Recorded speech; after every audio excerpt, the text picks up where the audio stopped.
House concerts aren't quite that aggressive, but they are a little aggressive in the sense that you really want to involve people in what you're doing. I mean, that's why you do that, why you put yourself in that environment, and I love it.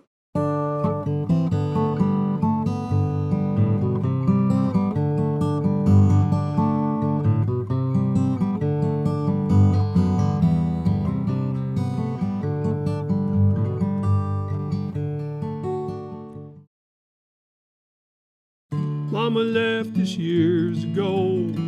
The influenza took her, so Daddy raised us up with no one else. He's getting up with the morning sun, and then he's coming home. When his day's work's done, he's walking slow and humming to himself. And he goes,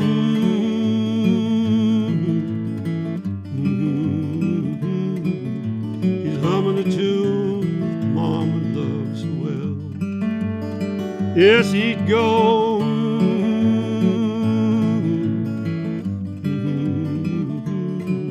He's humming a tune that Mama loves so well. He's sitting back in his easy chair. He's got the fireflies in the evening air. He'd light his pipe, us kids all sitting near,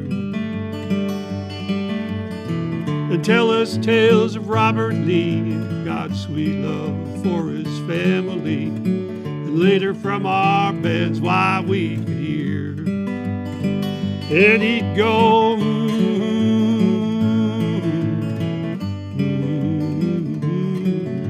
he'd humming a tune that Mama loves well. Yes, he'd go.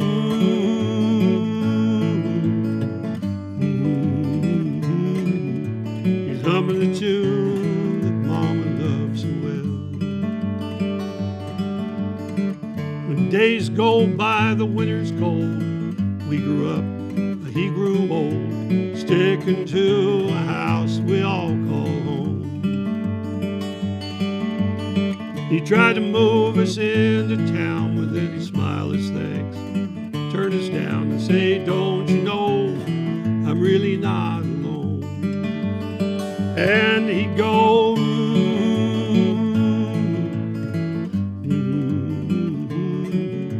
he's humming a tune Mama loves so well. Yes, he'd go,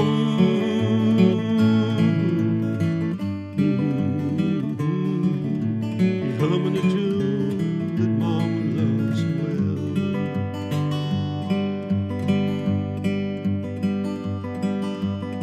I guess we don't forget the day, says boys, I've got to slip away. And like the sun, he's sinking in the west. You kids are grown, my work's done. Praise the Lord, God bless you, son. I'm going home to the one I love the best. And he'd go,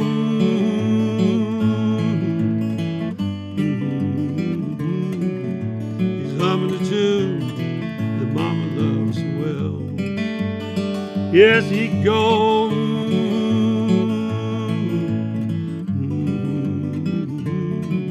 he's humming a tune that Mama loves so well.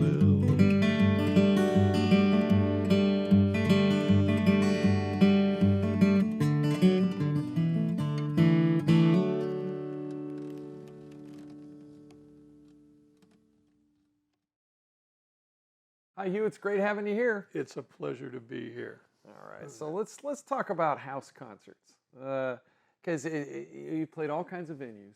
What makes a house concert different, and why do you like them? Because I'm assuming you like them. I like them. Big stages, you have lights in your eyes. If you're lucky, you can see the people in the front row. And so you're basically singing to the back wall.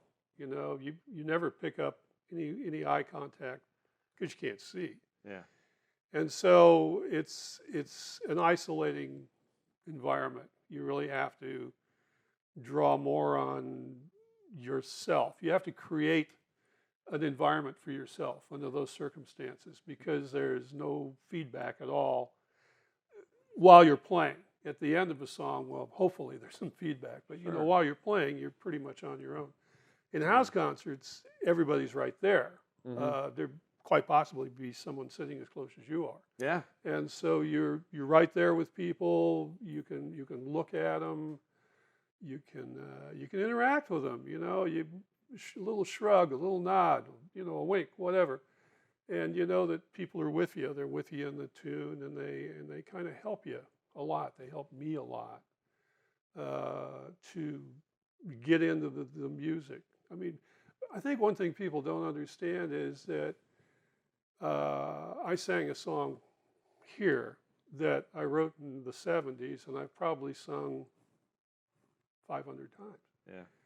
So the trick is to figure out a way to have that song mean something every time you sing it. And it's a hell of a lot easier to do that when there are people in the room. Oh, it's interesting because you're getting an instant relationship with people.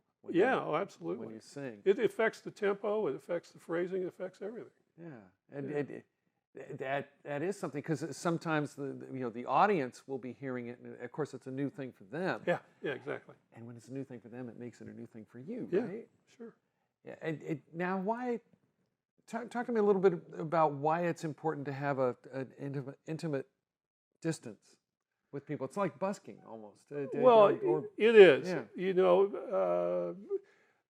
You try harder. It's when you're busking, you're trying really hard. Gotta grab them in. You gotta hook them and cook them. I mean, otherwise, that thing's going to stay empty, and you're going to have an issue later. Yeah. House concerts aren't quite that aggressive, but they are a little aggressive in the sense that you really want to involve people in what you're doing. I mean, that's why you do that, why you put yourself in that environment. And I love it, personally. I had this wonderful experience. Yeah. We set up this little concert in an art gallery. And so there's art behind us and on these walls and off in these little alcoves. Yeah. So we're singing. I've got fortunately to have a couple of really cool guys play with me. So we're up there and I'm singing. And I'm looking at the people in the audience, and they're all looking at a different painting. They're not looking at me. They're looking at a different painting. And they don't look at the same painting for every song. So when the song changes, their gaze changes. And really? It was wonderful, because you kind of look at them and go, what are they looking at now? And you don't want to do this, but you kind of want to see what are they focused on, that this song is making them connect with that painting, because it'll change with the next song. Oh, so they were actually, it wasn't like they were ignoring you and just looking at the Picassos. They were with me 100%, but they were, the music, and having that sort of visual stimulation at the same time was wonderful, because it was working for me, because I was looking out into the gallery and I was seeing all this stuff over their heads. Oh, that's terrific. Oh, it was a wonderful environment to play in. And it was like very much like a house concert, a little more formal, but it's very much like a house concert. That's it. And that's one thing about a house concert. When you're playing that, people are really there to hear you and to hear you intensely. Sure, and that's the primary attraction, is that it's as quiet at a house concert as it is here. Yeah. It's like there's one voice in the room. You're fortunate enough to have that be your voice, and so you really dig into the music. You dig into the songs. It affects the songs you choose to play. It affects the tempos. It affects your enunciation. It affects your phrasing. It affects everything. Yeah, I've played a couple of house concerts where you're actually in a house. Yeah. Oh yeah. And that's a little different, because people are going off to the kitchen. They can do that kind of thing. They can be, yeah. Yeah, and which almost feels like you're doing a living room. Yeah. Sing along, or it's a living room jam. Well, we do a lot of sing-alongs when we play. I like to do things like Ukulele Lady and songs that are just really lighthearted and get people, and then we used to do Frankie and Johnny, and we put the old stuck a chorus in the middle that went I'm going away, I'm going to stay, never coming home. You're going to miss me, honey, in the days to come. When the winter wind begins to blow, the ground is covered up. When you think of the way you're going to miss your loving man, you're going to miss me, honey, in the days they say to come. So we introduce that as the chorus and then try and teach it to people. Well, of course we couldn't. It's a mouthful, Yeah, it's impossible, but everybody got it. It was a great gag, everybody loved it. And, it is good. Yeah. And if it's only 50 people or 100 as opposed to 2,000. Yeah, you can't do that with 2,000 people. And see, and that's the difference. I mean, there are things that you can't do with 2,000 people, and that's certainly one of them. And that's one of the things I like. I don't take music super seriously. I mean, I like having fun with it, and I like writing songs that have some humor in them. I got a new one called COD that my baby loves me, but her kisses ain't free. All her loving comes COD. Yeah, I like that. So it's fun to have a gag. And I heard you do that at a house concert, and it went over great. Oh, people like that song. Yeah. It's interesting because when you get the reaction, you feel the reaction from the first row to the last. Yeah. And it's like a contained capsule. Yeah. How big do you get before it gets too big? That's a good question. At festivals, if you're not on the main stage, if you're doing workshop scenarios, you can get 100 people in there and easily and have that be okay. But you can't do it on the main stage. It's just not possible. It changes your repertoire, and you've got to have a repertoire that's large enough to accommodate that. It's a different place. It's a different animal. Well, you're surfing the emotion and the mood of the crowd as you go. Yeah, but when you've got a whole bunch of people in front of you, you got stage lights in front of you. If you got 3,000 people out in front of you and you've got a lot of bright lights in your face, it's really hard to. I think that's one reason when people play on big stages, they play really loud. Yeah. And want to get their attention. Yeah. And hold them. And somehow or another get them into you. That's why smaller rooms. My preference is for smaller rooms and smaller audiences, because a lot of the music I do is fairly intimate, and some of it lately now has. Yesterday we were recording yesterday, and the engineer said, "Oh," and I always give them a copy of the song, just so they have some idea where we are, and they go, "Oh, another song with lots of words in it." Right. So, and that's actually a really wonderful thing about a smaller crowd is when you're writing songs that mean something to you, you want people to actually get the words. Oh yeah, and you can. What was that? I can't recall who did it, but there's this song, "Every Picture Tells a Story." Well, every song tells a story, and there's a story for every song. Rod Stewart. Yeah, Rod Stewart, exactly. And so if you asked me a question about any song I wrote, I could tell you the story behind it. Absolutely. Yeah, so it's COD. I could tell you the story behind COD. I was in the post office, and I looked up on the wall, and I saw COD. Right? Now, COD is not something anybody younger than probably 35 has any idea what it is. But it used to be you could send people things, and they would pay for it when they received it. Cash on delivery. Those days are kind of gone, aren't they? Yeah, those days are gone. It's a whole different thing. But I saw that, and it kind of gave me an idea. And what's really nice about an intimate audience is it's fun to tell the stories about why you wrote the song. Yeah, absolutely. And they're actually going to listen. You try to tell a story like that to a 5,000 person crowd. Not going to happen. Yeah, maybe 100 people up front. Yeah, and the rest of them are going to go get a beer. That's right. Can you sing to a large audience and pretend that you're singing to the 100? You can, but it again, it's a different environment. Your gestures are larger. Mm-hmm. You stand differently. Your posture is different. Yeah. Everything about being on a big stage is different. Oh, and it's distracting too when the people are going to get the beers. And there's can people be, yeah. talking and Yeah. rolling around and making out in the grass or the Yeah. seats or whatever. You got to be tough. Yeah. This is not an easy business. You got to be tough. Yeah. If you're going to be a singer, and especially a singer-songwriter, you got to not let that stuff bother you. Yeah, it's like you were saying, sometimes you're creating your own environment, meaning you're singing to yourself, essentially. Yeah, that can be. It's funny. I heard. I think it was Julian Bream. Somebody asked Julian Bream, what do you think about when you're playing? And he goes, I think about where I'm going to get my shirts done tomorrow. And going on auto. Yeah, a lot of times when I'm playing a song, I'll be thinking about the next song. Sure. Yep. What song am I going to play next? And have I got the lyrics where I want them? And it's not that you're on automatic pilot. You just get to a point to where your brain can do more than one thing at one time. Yeah. It's not multitasking. It's your brain can do two separate things completely.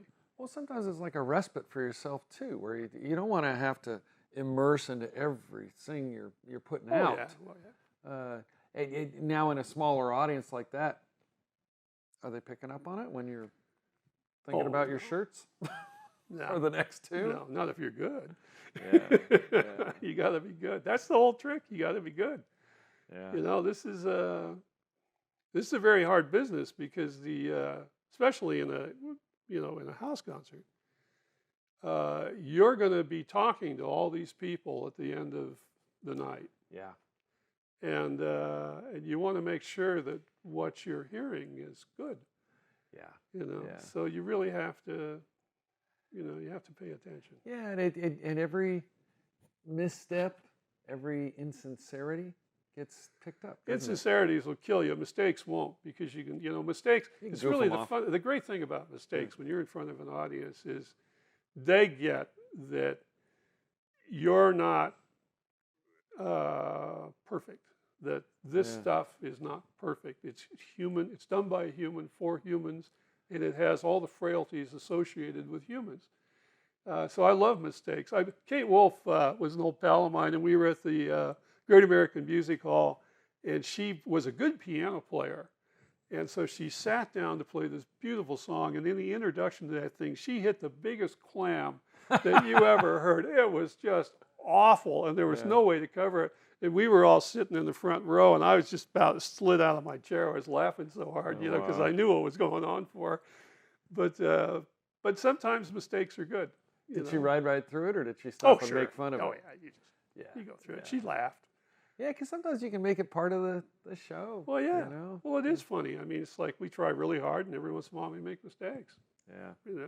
Like you said, it makes you real. Oh, it's funny. You go into a studio and you start to play a song that you've played 200 times. I guarantee you will mess up in the first 8 bars. There's no doubt about it. Yeah. And then you'll settle down, and then you'll do it.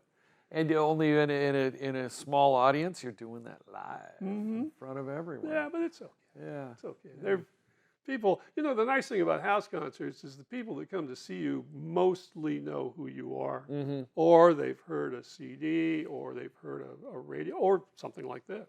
Yeah. So they've got an idea who they're doing business with. And that's really nice because they're not checking their watches or tipping their heads back and snoring. Yeah, house concerts are very deliberate, and people come to them because they want to hear you, and that's nice. Well, you're a great guy to hear, and it's been good having a conversation with you. Well, it's a pleasure. Thanks very much. Yeah, thank you.